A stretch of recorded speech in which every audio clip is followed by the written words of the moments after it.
Today, I am joined by my birthday twin to celebrate our birthdays, which happened this week. Once a year, we sit down to reflect on what we're proud of, what we've learned, and what we want for the year ahead. Today, we are talking about self-kindness and what it actually looks like, surrender as a lived experience rather than a concept, and the courage it takes to rest inside lives built for productivity. We offer the opportunity to choose fun and alignment over achievement and obligation. If you want to hear a bit more about my TED Talk, becoming a grandmother of twins, creative grandparenting, finishing certifications on my own timeline, and a story that changes how I think about legacy, listen. My birthday twin, Erica, is also going to share about how her self-kindness led her to resignation, opened space for her mother's illness, made room for a new romantic relationship, and reshaped her approach to rest and female friendship. We hope you enjoy this episode in honor of our birthdays.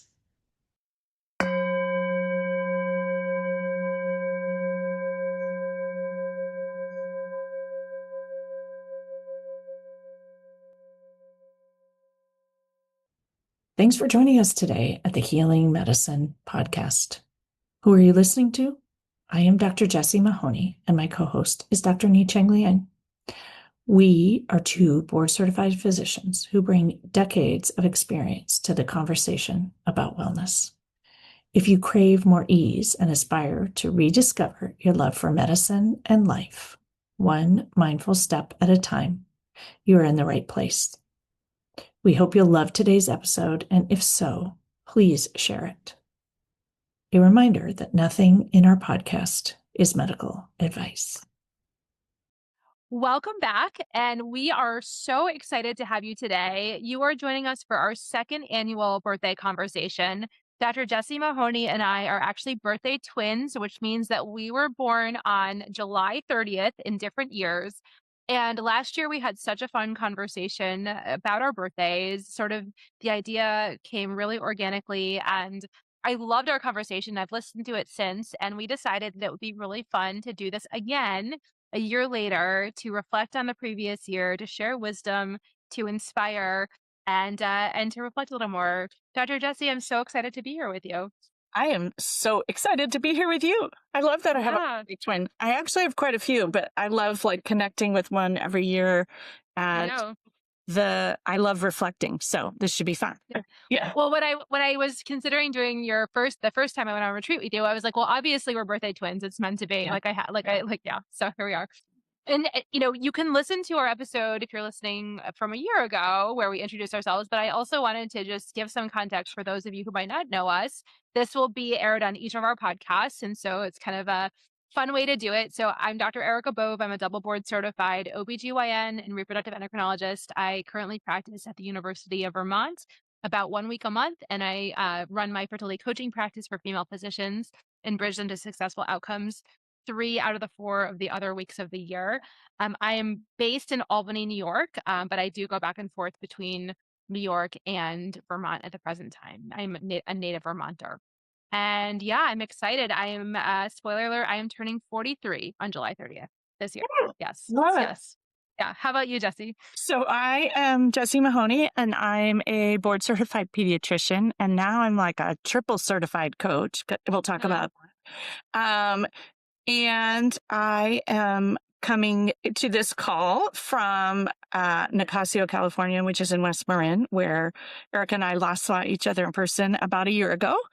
And I run now a business full-time called Pause and Presence, which is virtual coaching and retreats. And I give a lot of talks, keynote talks, and work with a lot of institutions really around physician wellness, which is kind of a garbage bag term. So I would say it's really figuring out how to live your best life inside or outside of medicine. For some people, it's still inside, and for other people, it's outside. And sometimes it's in your current job, and sometimes it's pivoting to a different job. And I do a lot of coaching on transitions and pivots, as I have pivoted, and I left my clinical job 6.5 years ago, where I had worked full time as a pediatrician and physician leader for Kaiser for 22 years. And I have been doing this full time since, but I also love to coach on relationships and parenting and burnout and enjoying medicine. And I've been doing a lot of leadership coaching as this year as well. And I help people, with some business coaching. I like to do it all because I like variety. And I also think it all overlaps. And as you know, it does overlap. Whether you're coaching on fertility, you're also coaching on all the other things because they are all, I really believe, inseparable. Yeah, I always say for me in my work, like fertility is just the access point. Like it's gonna affect your marriage, it's gonna affect your work, your boundaries, it's fascinating. I love how influenced I have been by you and your work and how like when I went to your first retreat, one of my goals was to eat more slowly and to eat more mindfully. And like that is something that like that's so cool that you can Yeah. go on a retreat for a week and then come back and change a habit that like really influences how you experience your Yeah. life. And that's just like one example of Yeah. like we all talk about these experiences. Oh, I just need a week away. I need to like go to the mountains. I need to go to the beach. I need to do to Yeah. drink on a cruise ship or whatever Yeah. it is and forget it all. But then at the end of the day, you're left with your life. And so how can we have coaching be this vehicle for like living more deeply, living more mindfully, having better relationships, liking ourselves better as humans, that Yeah. self-compassion? Like Yeah. I think it's so amazing. You've actually made me think, like, what is the access point? Like, why do people come work with me? And I think it's the approach, right? It's the mindfulness, self-compassion, possibility, like inspiration, hope approach that weaves really all those things together. Because I think when we really just dive like only into coaching, and I know that you integrate the physiologic piece of it as well, especially in fertility, right? That you Yeah. get the same transformation. And even going on vacation, you don't get the same transformation, right? It's intentional and it's integrated and really interwoven. And Yeah. as we talk about our years, I think that's going to come up as a theme for both of us probably as well. Yeah, no, I think you're right. Yeah. So we were starting to think about questions that would be fun to talk about in our like birthday episode 2.0 in 2026.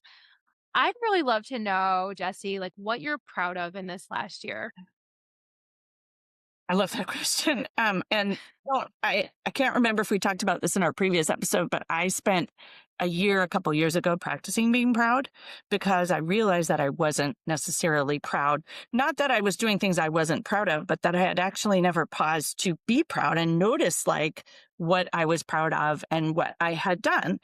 And so I actually now kind of like to think about this question. It's not just what I did, but what I'm also proud of. And you had also mentioned that you wanted to talk about this. So I will say I am proud that I finally did my TED Talk, which was something I really wanted to do and made it happen. And I think we'll talk a bit about it. But I will say that it was much harder, not in the sort of stretching point of view, but just the like dynamics of actually making it happen and actually getting there and actually doing the practice and actually all of the actualities. And, it's also much more expensive than one would imagine, but it was super important to me to share the what would love to question. And so I was like, when the opportunity came up, I was like, yes, I'm just going to do it. It was not at all at the best time. And I will say that it happened right 3 days after on the heels of something else I'm proud of, which doesn't really have anything to do with me, but I'm still proud of it, that I have twin granddaughters and they were born on Wednesday and my TED Talk was on Saturday. And I was like, maybe I won't give it. I'll go help. And I was like, no, like I'm going to do this first and they will be here hopefully for a long life. And I can see them at 5 days old rather than newborns. And it was, so while I'm not, I part of me says I shouldn't be proud of that. I did birth their dad, I guess, so I can be proud of that. But for me also, one of the things I'm really proud of is how I navigated that birth story, I'm going to call it. And it was not your typical birth story and one that most pediatricians would have a lot of challenges with, which I did. But I feel like I really navigated it in alignment though I worked on it and was really thoughtful about what I wanted my relationships to be with all the people and who I wanted to be and what I would be proud of later. And so I'm really proud of how I handled it. And I think a few other things from the year, which are less sort of things that I did, but I think I have spent a lot of time this year speaking up and being more in alignment, and just, it's a little bit of like not caring what other people say, but a little bit of a twist differently. Like, it's really like, if it matters to me, I'm just going to do it. And even if it's uncomfortable, or even if it makes waves or ripples, and that's been hard because I don't like making waves and ripples. And sometimes I do it by going away and doing my own thing. But this time I was really willing to do that. I was asked to do this really big project for a big healthcare system. And they had an idea of how they wanted it to be. And I just knew that, like, for the long-term outcome and the long-term benefit of the physicians, that it shouldn't be that way. Sure. And so I was willing to not do it if they weren't going to do it. And I don't want to say my way, but in a way that that felt aligned, and that wasn't sort of, these are the things we want, but these are the things that are going to make the biggest difference and have the biggest long-term impact, if that makes sense. And so I really actually, I won't say dug my heels in, because it was actually the opposite, that I just stood up tall and said, well, I don't recommend doing that. And if I'm going to do this, it has to be something I'm proud of. And I just sort of had this idea that, like, to me, it felt risky, right? Because this was something that part of me just said, oh, just do it. It's a great opportunity. Like, and I knew that a year in, I would be mad at myself. And so far, it turned out fine. Like, they were like, oh, those are good points. I think a lot of it has to do with when you're not in the defensive space, but you're in the proud, like, this matters to me space. And I will say that sometimes it's speaking up, and then sometimes it's not saying anything.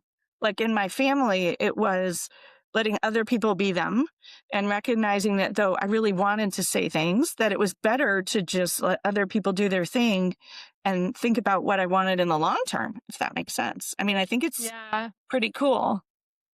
Well, I think that, coming back to the birth story experience, like, you kind of need to put your ego aside and your need to be right. Yes. Because, especially when we're so trained in medicine to be like, there's a right way and there's a wrong way. And like, these things are acceptable and these things aren't. And we have to zoom out and think about, okay, maybe that's not true. Maybe the relationships are where it's at here.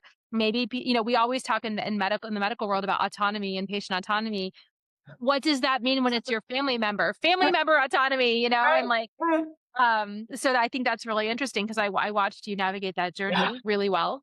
I think that, the other thing that comes up for me is, you're like, well, I'm proud of my grandkids, but I'm not directly responsible. Like, I have seen you embrace that role as the Lita, right? You call yourself Lita, like the grandmother role over the last 2 years, 2-ish years.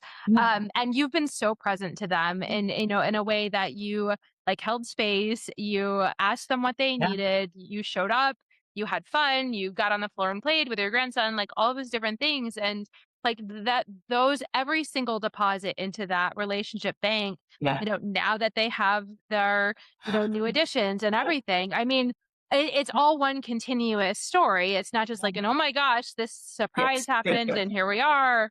Like, I mean, the timing is interesting, because the universe kind of gave you an opportunity to say, okay, like, what do I do now? Do I cancel the TED Talk? Do I focus on this role? But I think because you have shown up with so much love, again, the topic of your TEDx talk is like, what would love do? Like, you were able to say, what would love do? And actually give the TED Talk first. I would give the TED Talk first. Right. Give the TED Talk first, and show up with love for yourself and for your people. I mean, that to me, if you think about, like, I'm proud of you for that. Like, I'm proud of how you lived in that way. Oh my gosh. Well, you brought up something that I hadn't thought of. I'm super proud of my Lito role. And we haven't actually talked about it, but I have totally up-leveled in my Lito role in a way that's really authentic and aligned. And I've been doing some things that, like, the way that I grew up, one would never do it this way. And it has brought me so much joy. And I'm about to do it again next week, which is my 3-year-old grandson, who has these 2 little twins who get a lot of attention. And because they need it. They're 7 months. And so I actually have started flying down to San Diego, picking him up and flying back to my house and bringing him with me. And having him stay with me for a few days and then returning him, which to me feels like totally extravagant and ridiculous. And yet it's very clear to me that the parents of twins couldn't possibly drop him off or pick him up. And he clearly can't fly alone. And from this sort of aligned place, while it's fun to be there. There are 3 children. There's lots of adults. There's all kinds of chaos. I have to stay in a hotel. And this isn't on them. It's just like what happens when you have a busy family life and they have their jobs and their setup. And this has been so much fun. And so, and literally my grandson now looks up at the sky and he's like, is Lita on that plane coming to get me? I mean, 3 times. And I'm like, my son said, well, he's going to get used to this. And I was like, well, first of all, fine. If you plan ahead, it's not that expensive to go to San Diego and back because it turns out it's cheaper. Well, it's about the same as a hotel room for a night or 2, but I get to be in my space with just him and we don't have to go out to eat. I don't have to rent a car. I don't have to, use a car. It's like just this really beautiful, aligned, connecting thing. And for me, that was kind of a step out because it just seemed like a crazy thing to do the first time I did it. And then I was like, we should do this all the time. What are we thinking? Oh, that's so special. Yeah, I'm so it's glad. really And it special. takes like thinking outside the box and giving yourself permission to do things differently. That's so cool. And I see the twins briefly on either end. So I've seen them, right? But they, they don't necessarily need me in the same way. They're breastfeeding and they're, doing all that stuff. And like, this just feels like something I can do. And I know it won't last forever also. So it's sort of like, and if it does, that's also okay. But I'm pretty sure it won't. So I'm really proud of sort of the, creativity. And maybe that's something just being creative and authentic that I've really leaned into. And I will say this was my 56th year. And I think the idea too, that we can just keep growing and changing, is pretty powerful. And then the last thing I think I would bring up here is that I'm proud of is blends together, but like letting go, but also asking for help and like being okay with both, like getting go of things that I'm ready to let go of and asking for help with things that I kind of want to do or want to make happen or for whatever reason, like they haven't happened. And to not say like, I need to be mean to myself and just get to it, but to get help and figure out like, well, do I really want to make them happen? And if not, let it go. And if I do, then figure out what kind of help I need to do that. Oh, that's interesting. I think the really interesting part for me is that discernment of like what goes in what bucket. Yes. Yeah. Because sometimes it's like it hasn't happened and you need help, but because you're frustrated, you're going to let it go. Yeah. And instead of saying like, no, my future self will really wish I had done this thing. Kind of like the TED Talk, honestly, right? Like my future self will really wish I had done it. Even though part of me was like, yeah, I should just let this go. Like it just is too much time, effort, money, coordination. You have to apply and do all this stuff. And then, timing again, it was actually right at the end of my retreat season. So I literally practiced my TED Talk with people who came to the retreats. They got the preview because I was like, I gotta, this is, do you want to hear it? It was actually really fun. But again, I think just recognizing what goes in what bucket. So tell me, what you're proud of. Let's see. Oh my gosh. I mean, every year I feel like there's so much change. I keep being like, okay, like when is the change going to stop? And I mean, I don't mind it. It does feel like other people, when I look, seem to have much more stability and less change. Like my sister and I always talk a lot about that, like how quote unquote stable her life is and how like sort of my life is always changing, which is exciting. I mean, I will say, I think this has been like the chrysalis year and then the butterfly. Like we've talked about that analogy a lot before. And for so long, it was so uncomfortable, but I knew things were happening under the surface. But there was a moment when I was like, okay, like now this is it. And I think that what happened was I really did embrace self-kindness for the first time. And, one of my mentors, Dr. Una, says like, be, do, have. And so like, sometimes we have to start with like the identity. Every single day I say, I'm kind to myself.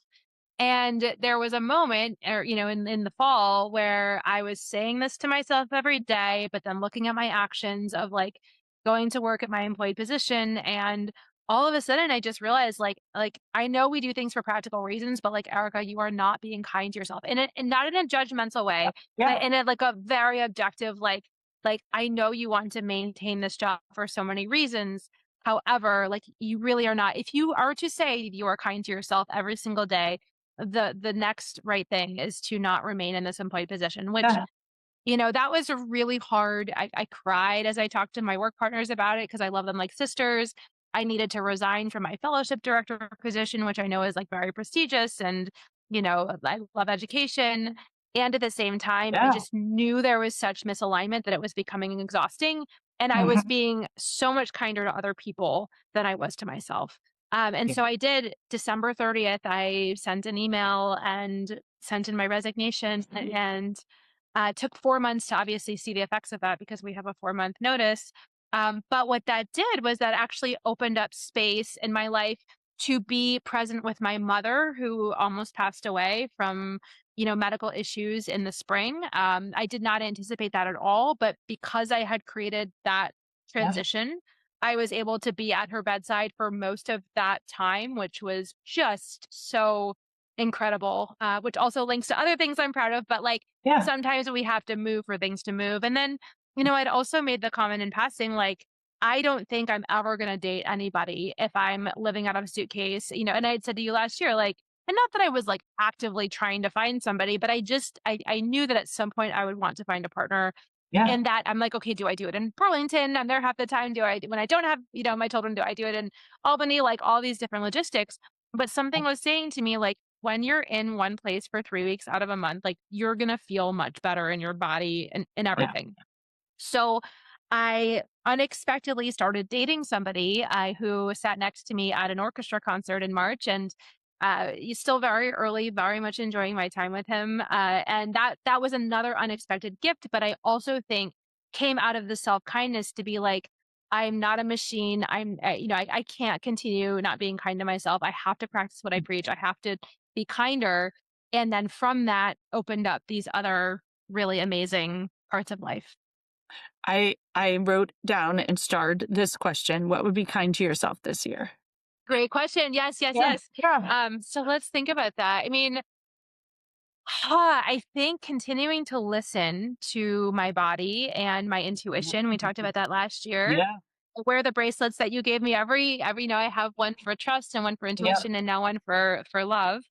Um, really listening, and like, this intuition thing is so strange. Like, my kids have been trying to get me to get a dog, and I, my older one's 13, my younger one's 11. Like, I've recognized that there's not too much time I have left with them in my home, all these things. I had a contract in my hand for a dog that seemed to make sense on paper. And my gut was like, don't do it. Not the right Don't. thing, not the right time. And I was like, okay, this makes no sense, but like, okay, I'm listening, like something is off about this.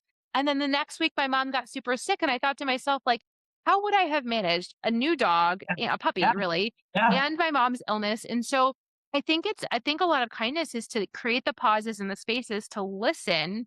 And then once we listen, we get data.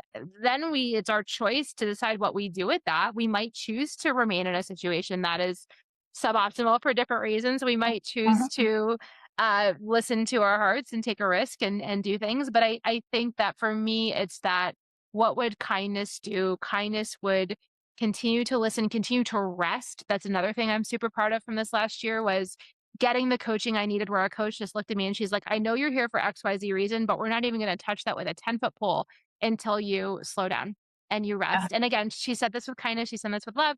And she actually had me start blocking out time on my schedule where I could not look at my to-do list, where I had to like she actually said, Erica, you need to suck, is what she said. You need to be of no good to no other people.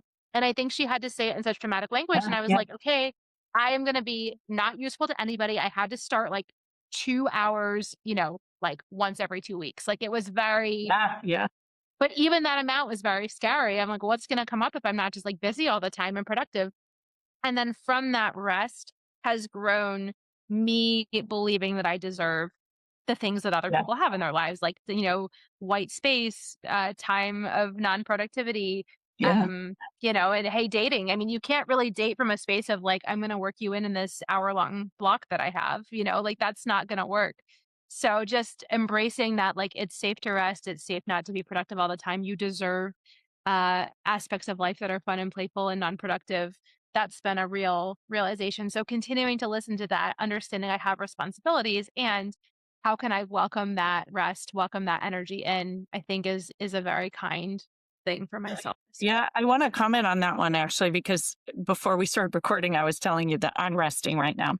And maybe being not being non-productive, but less productive, is my agenda, for a little bit. And that it actually doesn't feel good because Yeah. I like to be productive, and like, that's my highest productive energy. So, but it is acting like that chrysalis where everything melts down, and I know it's essential. But because it's unfamiliar, it doesn't feel good. And so I actually fully believe it's safe to do that. I deserve it. And I don't like it, which is a whole other level because it's unfamiliar. And yet it's a little bit like saying, I want to live my whole life in systole and I'm just going to skip the diastole part, which is necessary, right? Yeah. And even someone like me who knows all that, it doesn't mean that you're going to like it or it will be fun necessarily. Like, I think it takes practice. It's a little bit like the connecting with what you're proud of. That was really hard for me to do. Now it's fun. So I'm guessing that the more I do this, the more fun it will be. Oh yeah, totally, totally. And I'm like, look at me. I went a whole 2 days without looking at my to-do list, or like, look Yeah. at me. Yeah. And I think that we can embrace that. And again, sometimes it's super not comfortable either. Like, I'm not saying I've like arrived or whatever, but it's a muscle that I'm much better at exercising now than I was a year ago. And I didn't realize how Mhm. much that was going to be the key to me just feeling so much more human and so much more Yeah. like in my own body and not in just in my head and my to-do list all the time. Wow. So Great. that's been amazing. I think the coach that I just referred to was like, we're gonna make you rest, Yeah. forced rest. She's a financial coach, and that was one aspect of life that I really felt like I'd been avoiding, probably related to wounds in my divorce and Yeah. Yeah. otherwise. And so I addressed that kind of head on this year and really did work with her, which we know, like coaching again, it's the access point, Yeah. and that was really powerful to really intentionally spend time every single week getting the money house in order, having actual financial Mhm. goals, which I really hadn't had up until then. I was like, I was making smart decisions, but I wasn't really like heading in a direction. And I feel like that has been very empowering for me in many levels to address that part of life finally, in my 40s. Yeah. Yeah. I love it. Wow. And then also, I also wrote down as thinking about this, like really under like welcoming in the space for my female friendships. I have a core group of friends in Burlington, and it's like a beautiful group. And then I have isolated friends from different aspects of my life, like a best friend from college and a best friend from, Uh-huh. medical school. And then another, like I have like these isolated friendships. And I thought, my goodness, we go 4, 5, 6 months without even talking to each other. And like, why? Just because we live in different places doesn't mean we can't carve it Right. out. And so I now put it on my calendar if I haven't touched base with a certain friend in 2 weeks. And what that also translates into is time, like actually looking at the schedule ahead of time and prioritizing.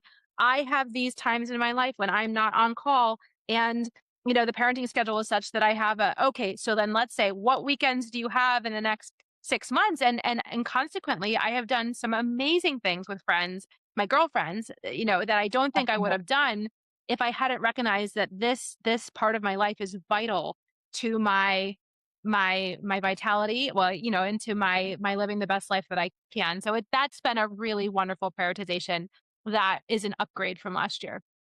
Yeah. And I have actually been doing a lot of work on that too. I love that the birthday twins work on the same things. Even though we're Yeah, like yeah, different generations, we're still working on the same thing. Not generations, decades. Uh, yeah. but this idea of recognizing, I think that it has to be an intentional approach. And that's sort of the alignment of just saying like, this is important and I'm going to take time to do it.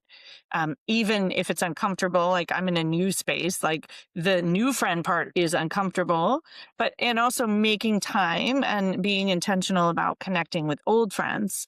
And I think that we think somehow these things are just going to happen. And they did just happen way back in our training, but they don't continue to just happen. No. Especially, when you, in your case, you get divorced, you move, you do these things. Like there are friends that go with the marriage or friends that go with living in a different state. There are friends that go with different parts of your life. And so those relationships become very intentional, or have to if you want to keep them. I also love that they can look very different. Like I think we used to think that like your friend has to live down the street and you see them all the time. And my realization these days is that those are like, I can see a friend once a year. And if we still have that deep connection. I actually saw a very good friend on Monday that I hadn't seen since I moved. And she's gone through tremendous things since I moved, which is one of the reasons. But like, it was as if we had seen each other yesterday. And then we were very intentional and we set up walking dates for the next, like once a month for the next few months. They're on the calendar. We're going to make them happen because it felt so good. But again, like those kinds of friends, there's no judgment. It's like Right. these things came up and here we are for each other. And, how it was, but we were both like, okay, when's our next get together? Like, let's plan it. Right. And, I put it on my calendar. I blocked my schedule. I was like, no, this is going to happen. And we went 5 months in advance. I mean, I know that they probably won't all happen because something will come up, but that was also on purpose. And I think so many of us feel sad that we don't have intentional connections. And yet having them, even if they're just text connections, that can be really powerful. Mm-hmm. Yeah. And I think it's still okay to be choosy. Like I'm such an introvert. I'm not gonna like have 20 friends on but there was one person I met recently. It was at actually a track meet and we reconnected, like similar social situation, divorced, etc. And like she's such a bright light. And like then we started sharing book recommendations, and there was like this regularity every week we get to see each other. And then we're like, okay, well the track season's over. We're not going to stop this now. We're going to keep this going. And she just bought a house, and now I have this new relationship that she's super excited about for me. And so, I think that when you have that resonance, you have that energy, and like you said, like you experience a bit of that good thing, and you're like, oh, I want more of that. It kind of like, in coaching school, we learn that we do things to seek pleasure, and like it's very pleasureful to spend time with our female friends who get us and don't judge us and lift us up. And I love your comment that more is not better, right? It's the quality, not the quantity. And for some of us, that might be 2 good friends or 3 good friends. For some people, they need all this stuff. And neither is better or worse. It's just knowing who you are and kind of finding the sweet spot, which might change. Like as your kids are busy doing other things, there's more. And at other times there's less. And there isn't a right or wrong way again. Yeah, it's like listening. But then I think one thing like a frame shift that's been important for me around this is to say, this is not optional. This is like part of my whole health system. Yeah. Like, this is not like this extra thing. Maybe I'll dabble in my female friendships from time to time. It's like, no, no, no, no, no. Like, that's not the right framework that works for me to make this integrated into the fabric of who I am. And so, yeah, I do have lots of dates on the calendar with people and weekends bookmarked for various things, especially when we're talking about call schedules and things like that. You just have to do that. But I think that's been an upgrade. And I'm so glad you're experiencing that too. So we talked about sharing this idea of what we know now that we didn't know last year. Do you have any thoughts on that that's different than what you're proud of? To me, it's that question that gets at a little bit different things. Yes. I mean, I think that surrender as a deep experience. I think that when I went to this physician coaching summit in November of last year in Arizona, and I did this like trust fall, and it was scary. Like I actually and I don't like heights, Jessie. Like I had a harness on. I didn't know anybody. I like climbed to the top of this pole that had like these, I don't know, things on them, and you balance, and then all of a sudden you jump, and then you try to catch this thing. Nobody gets it. And then you truly like fall into space. Yeah. So I, at that point, said I release all negative attachments, like as I was falling, and I truly believed it. And that was a very powerful, I would even say, like spiritual experience for me to be like, okay, I know I have things that are holding me back from my fullest life. It was around the time I made the decision to resign from my employed position and et cetera. And that was really amazing because I returned to that moment several times and like on a cellular level, Yeah. that was surrender. And then, I will say when my mom got really sick in April and that was really scary. And I truly did not believe she was going to make it through. She was so sick. And, my family, we all, my very nuclear family, we leaned on each other. But that was also a tremendous exercise in surrender to say, like, okay, like, Yeah. she may not make it through. What do we say? What don't we say? How do we honor her wishes? That was very important to me that, like, how she was cared for, reflected Yeah. the decision that she wanted to make. And so that time was very much a time of surrender in terms of like truly not having control over so many things and letting it go. So I think that what do I know today that I didn't know a year ago? I think I understand surrender, not necessarily cognitively, but like experientially in terms of like what it really does mean to turn something over. Yeah. Um, and I You think this, go ahead, go ahead. you just said at the cellular level, which I think is is Yeah. the distinction, right? It's not just in our heads. We know, like, oh, I want to let go of that. But when you actually let go of it, you also let go of it physically. Yeah, that's so true. I think that dating, I mean, I intentionally was single for the last 2 years, was not expecting to date and like opening that door. That's been really interesting for me to welcome in that energy, welcome in getting to know another human in that way, inviting him into my life. Again, it's early. We'll see. I love spending time with him, but I think most importantly, like I love who I am in the context of this relationship, and like I can just tell like what a different version of myself I am, in ways that make me feel proud. But also, what do I know today? I know that it is safe to open up that door because I have that deep self-trust that is going to continue to guide me. And again, it can be vulnerable, it can be kind of scary sometimes. And it's okay because I have that self-trust. So that's new You, knowledge to me. you've surrendered to the not being in control of the relationship thing, right? It's Yeah. sort of like just surrendering to whatever happens. Part of relationships, right, is surrendering, which none of us like Absolutely. to do.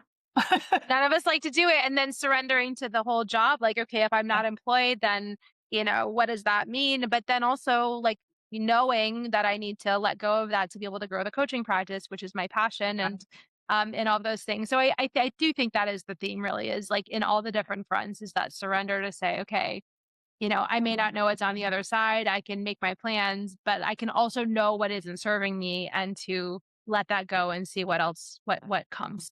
Mhm. Yeah. Yeah, yeah. That's good. That's good. Yeah, yeah. What about you, Jesse? What do you An know today that idea. you didn't know a Yeah. year ago? Understanding that we have like 5 more weeks until our actual birthdays, but still. Yeah, yeah. Yeah, I have time to learn more things.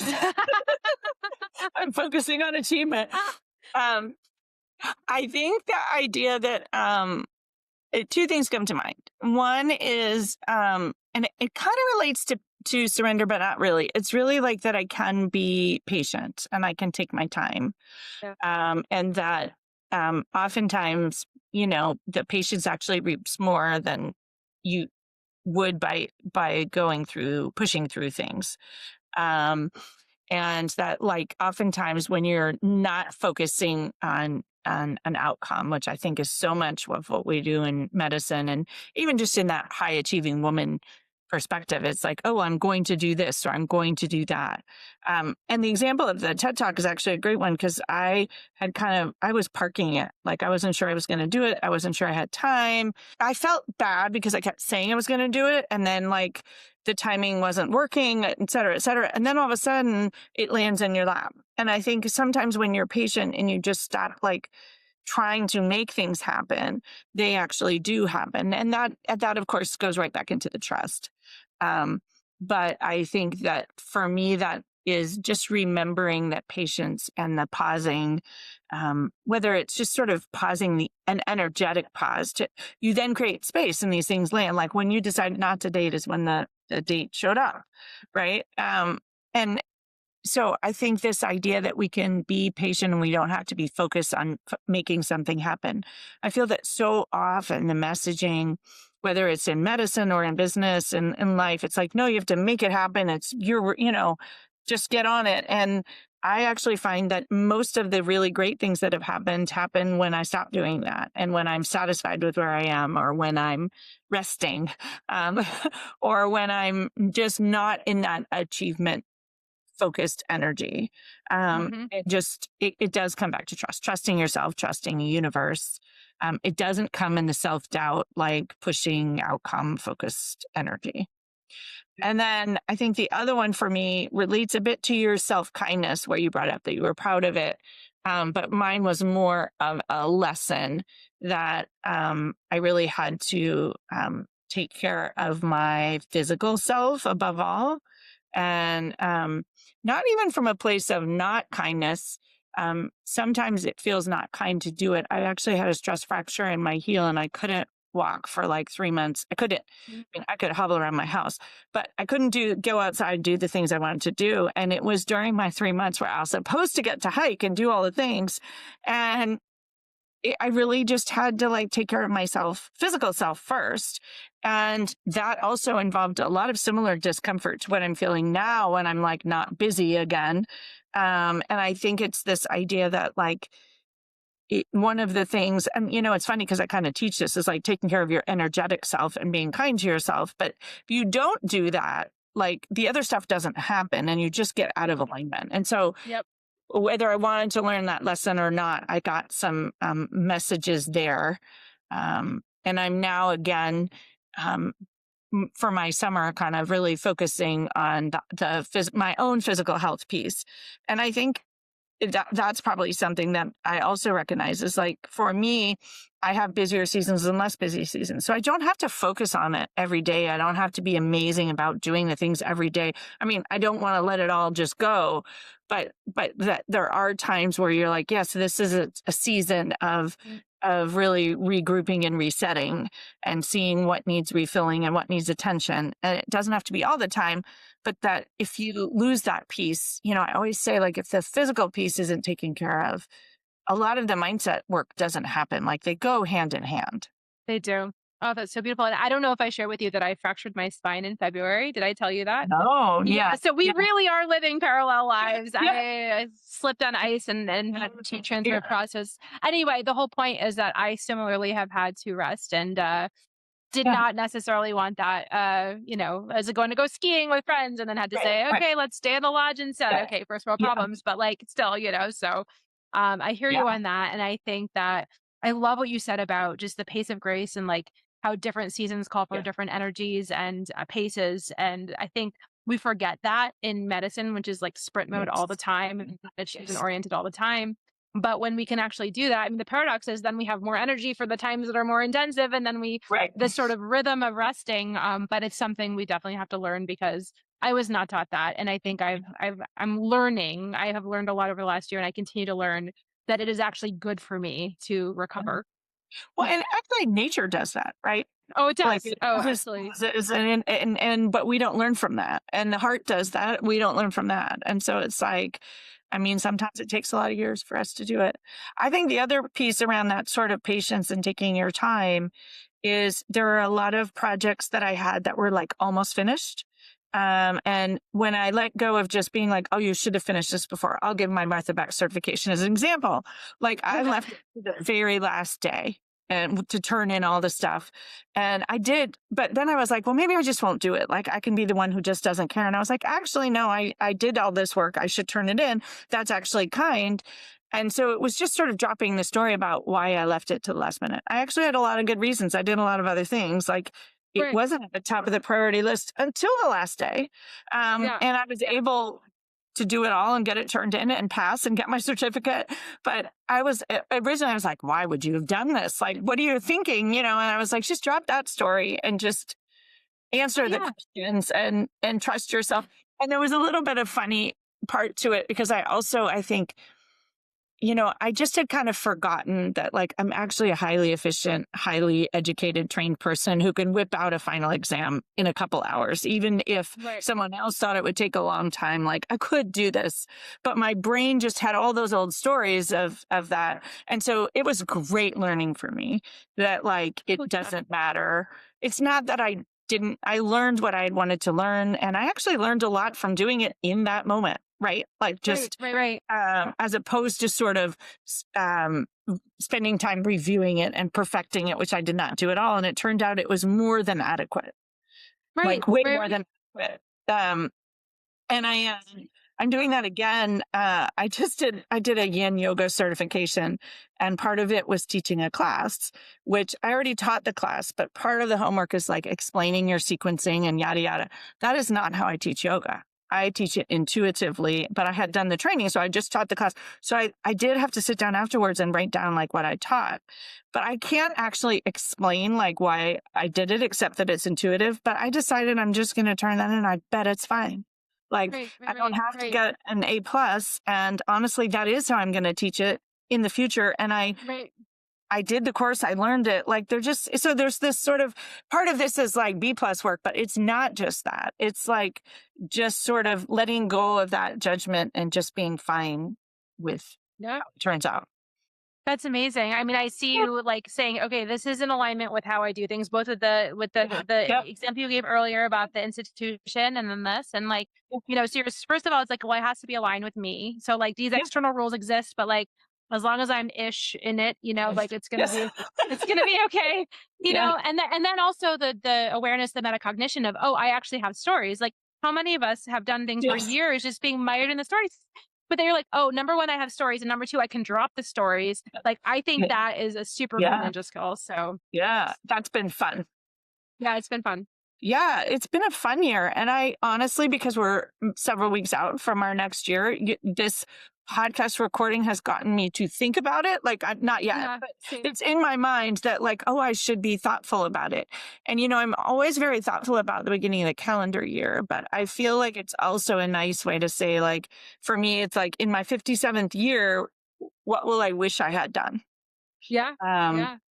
And I guess one thing that comes up right to mind, so I'll throw it out there, but this needs more thought. This particular thing doesn't need more thought, but all the other things need more thought, which is this idea of having fun. And I have shared a yoga class about this recently and written about it, but it really has hit me passionately. So I want to share it with you. And I think as like a birthday wish, it's a beautiful thing. There was a woman in my Martha Bach coaching group who had stage 4 cancer and actually died during our training and didn't finish it. But her daughter reached out to us at some point afterwards, and she had made this incredible montage about her mother, who, by the way, was lifelong learning until her very last days if she was in a training at the end of her life. And her mom said a couple days before she died that we had so much fun. And the daughter, who was, in her mid-20s, was like, yeah, we had so much fun. And she put this in her montage about her mom. And when I heard this, it just hit me in this way of like, wow, well, when I have 2 days left to live, that is what I want to be able to say. And that is what I want my children and grandchildren to say about me. Yeah. And I had a pause and I was like, would they say that now? I won't say no. I'll just say I'm not sure. I don't want there to be like any doubt in anybody's mind that we had so much fun. And then I don't want to be like, oh yeah, she worked really hard. Even like she made a difference in the world. Well, I want to make a difference in the world, but I want to have a lot of fun doing it. Like, and I want to be known as somebody who people think of as like, wow, that's fun. And I will say, I think that the work I do now, I'm having so much fun. We're having fun recording this podcast, right? So it's not like that you're out, reveling all day, because I think making a difference can be fun, but the energy around it feels just like something that I definitely I want to kind of integrate in a way that it's not just a thought or a fleeting thought. I have started saying it all the time. I constantly now with my grandson say, we're having so much fun. And he's like, yes, we are. But it's also because we are. And so I'm partly just reminding myself that like, oh, yes, I am having fun, or I'm having fun recording podcasts, or I have fun teaching yoga. Like to me, that's fun and creativity. So it's one, owning it. But I think if we don't call it out, other people may or may not see that about us. And there's a power in sharing that as a passion and an intention for the world. Like I was not raised in a way that you should focus on fun and pleasure. Like that was indulgent. And so to me, putting that out there in the world and allowing people to do it, I think that's where we get people's best ideas and best, highest, wisest, most creative, curious selves.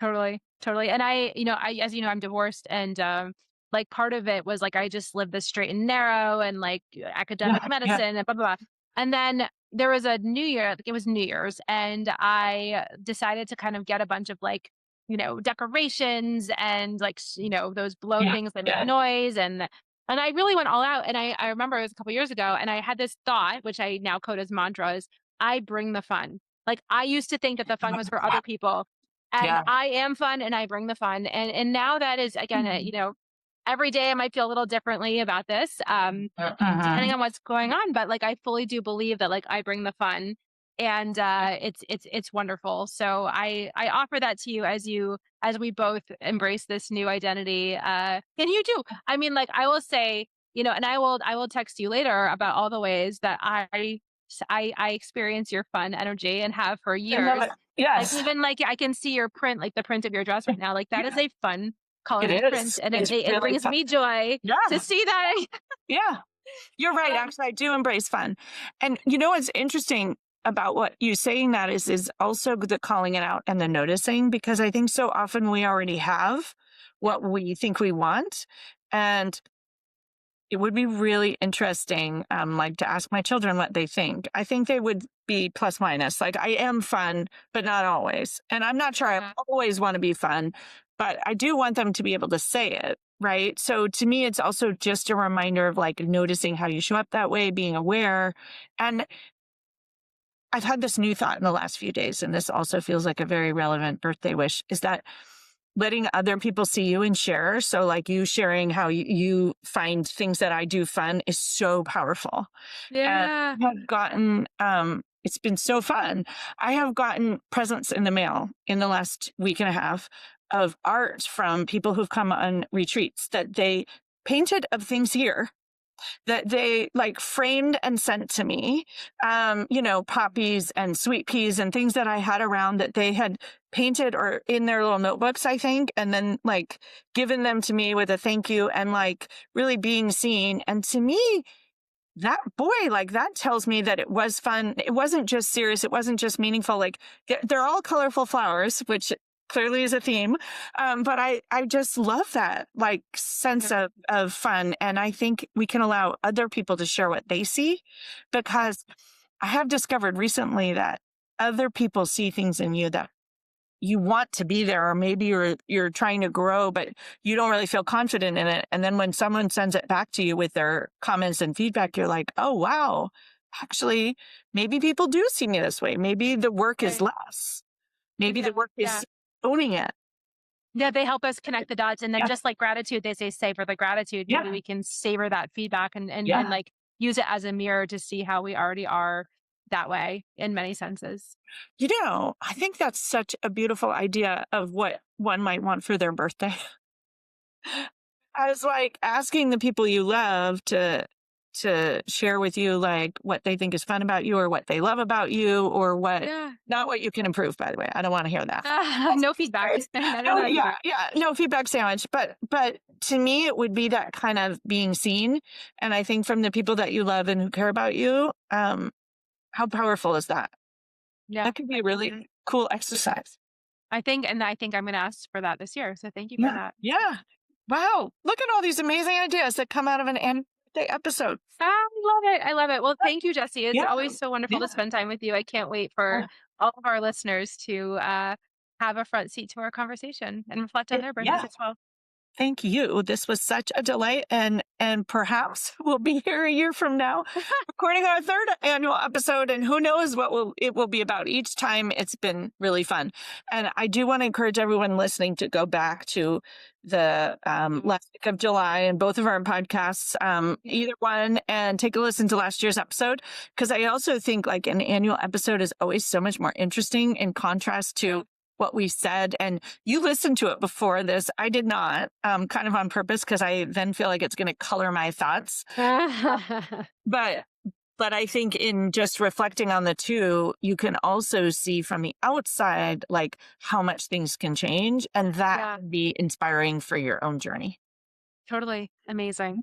Well, and I will put the link in my show notes, and I think you can do the same so people can reference it quickly. Okay. Yes, Amazing. absolutely. And I will put Erica's links will be in my show notes, and my links will be in her show notes. And we both thank you all so much for listening, and come join us for something, because we have a lot of fun. Love it. And we will reconnect with all of you next year, if not before. Yes, amazing. Until the next time, my loves. Bye. Bye. Thanks for listening. If our message resonates, we'd love to connect further.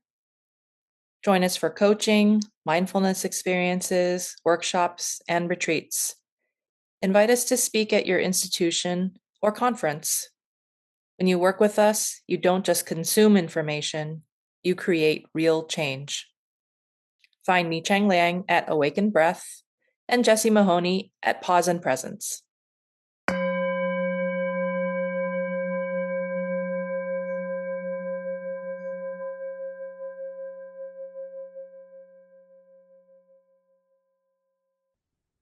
Welcome to today's mindful moment, a practice of kindness to yourself and a reflection practice, thinking about the year behind and the year ahead.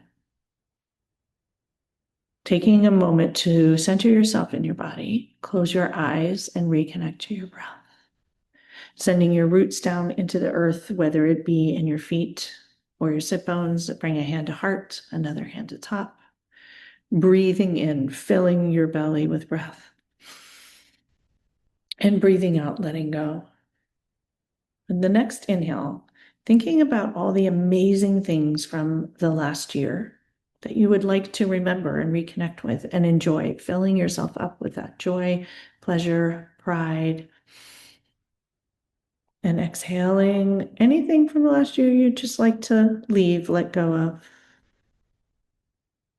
Taking in another big breath of things you're excited about, things you'd like to add into your life going forward. And letting go of things that going forward you'd like to let go of, no longer carry with you. Taking a pause here with your hands to heart, hand on heart, from a place of deep kindness and authenticity and alignment, to reflect. Reflecting on the year behind. Who were you a year ago? And what's different now?